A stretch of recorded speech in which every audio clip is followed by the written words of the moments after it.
Bienvenidos. Hoy vamos a meternos de lleno en la sala de máquinas del delito para entender su anatomía. Y para eso nos vamos a hacer dos preguntas que son vitales. Preguntas que pueden significar la diferencia entre una década en prisión y la libertad. Primero, ¿quién es realmente el dueño del hecho? Y segundo, pero no menos importante, ¿qué estaba pasando por su cabeza en ese preciso momento? Créanme, en esta distinción se define absolutamente todo. Este va a ser nuestro recorrido. Primero vamos a identificar al autor, al verdadero protagonista. Después pasaremos a los roles de reparto, a sus colaboradores. Acto seguido, nos vamos a sumergir en la mente criminal para aprender a diferenciar el dolo de la culpa. Luego vamos a abordar la zona más compleja y fascinante, la de la indiferencia. Y cerraremos con un caso práctico que, les aseguro, va a poner a prueba todo lo que conversemos hoy. Muy bien, empecemos por el principio. Como corresponde, todo delito tiene un protagonista. Nuestra primera tarea, entonces, es encontrarlo. Es identificar a quien verdaderamente domina la acción criminal de principio a fin. Esta es la pregunta central de la autoría. Y les advierto, no es tan simple como parece. No siempre el que aprieta el gatillo es el único responsable, ni siquiera a veces el principal. Acá tenemos que hilar muy, pero muy fino. Y para navegar en esta complejidad, la dogmática penal nos da una herramienta que es fundamental, la teoría del dominio del hecho. Piénsenlo así. Autor es quien tiene el control total del suceso. Es quien puede decidir si el crimen avanza, si se detiene o si cambia de rumbo. Es, en definitiva, el que tiene el sí y el no en su poder. Esta es nuestra brújula. Y acá hay un punto que es clave. Nuestro Código Penal no nos dice quién es autor, simplemente le asigna consecuencias a quien lo sea. Este vacío lo llena la dogmática, la teoría. Son estas construcciones teóricas las que nos dan las herramientas para distinguir al verdadero autor de quién es un mero partícipe. A ver, imaginemos el delito como si fuera una empresa. Primero tenemos al autor directo. Son las manos, el que ejecuta la acción por sí mismo. Luego tenemos la coautoría, que funciona como un directorio. Acá hay una división de tareas, pero todas son esenciales. Si uno de los coautores falla, todo el plan se cae. Por eso, todos responden por el todo. Y finalmente, la figura fascinante del autor mediato, el hombre de atrás, la mente maestra que utiliza a otra persona, que no sabe lo que hace, como un simple instrumento. Bueno, ya dejamos a los dueños del hecho y ahora pasamos a los actores de reparto. Ojo, ellos no tienen el dominio, no controlan el sí o el no del delito, pero su contribución es sin duda relevante para que el crimen se consume. Y en este punto no se equivoquen con esto. La ley distingue con mucha claridad. El cómplice primario o necesario es aquel cuyo aporte fue indispensable. Sin su ayuda, el delito no hubiese ocurrido. Por otro lado, el cómplice secundario brinda una ayuda que es útil, sí, pero no es esencial. Su rol podría haber sido cubierto por otra persona o por otro medio.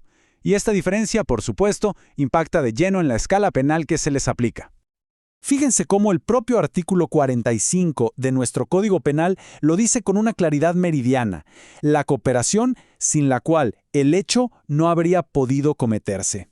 Esa es la marca registrada del cómplice primario, y la ley lo castiga con la misma pena que al autor, aunque, insisto en esto, no haya tenido el dominio del hecho.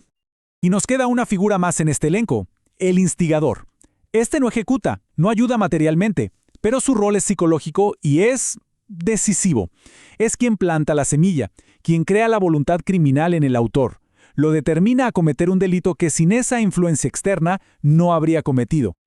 Bien, ya identificamos a los actores. Ya sabemos quién es quién en la escena del crimen. Ahora vamos a la segunda gran pregunta. ¿Qué pasaba por sus cabezas?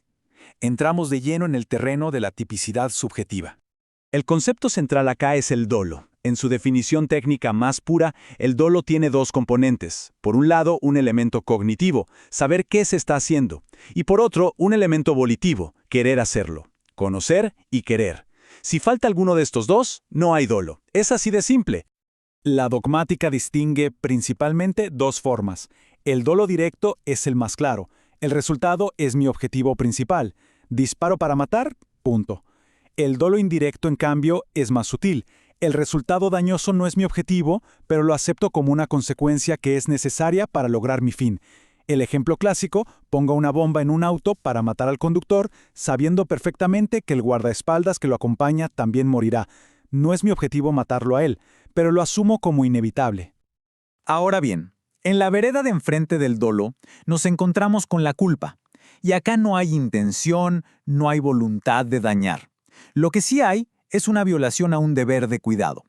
El autor no quiere el resultado, pero este ocurre por su negligencia, su imprudencia o su falta de pericia.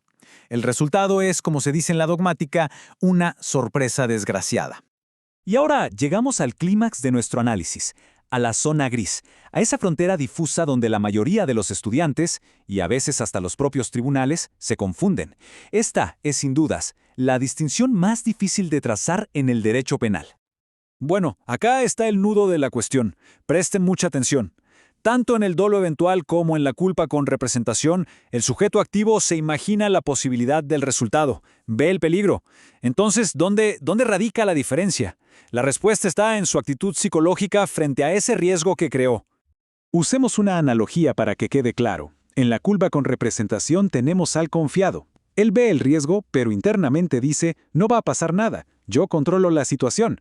Confía, de forma equivocada, en que va a poder evitar el resultado. Lo rechaza. En cambio, en el dolo eventual, tenemos al indiferente. Él también ve el riesgo, pero su actitud es, y bueno, si pasa, pasa. No le importa. Acepta el resultado como parte del paquete, como un costo posible de su acción. Es esa indiferencia frente al bien jurídico lo que lo asimila al dolo.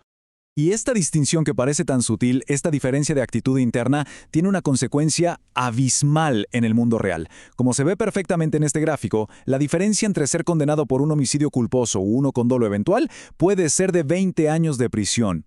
20 años. Por eso es tan crucial entenderlo bien.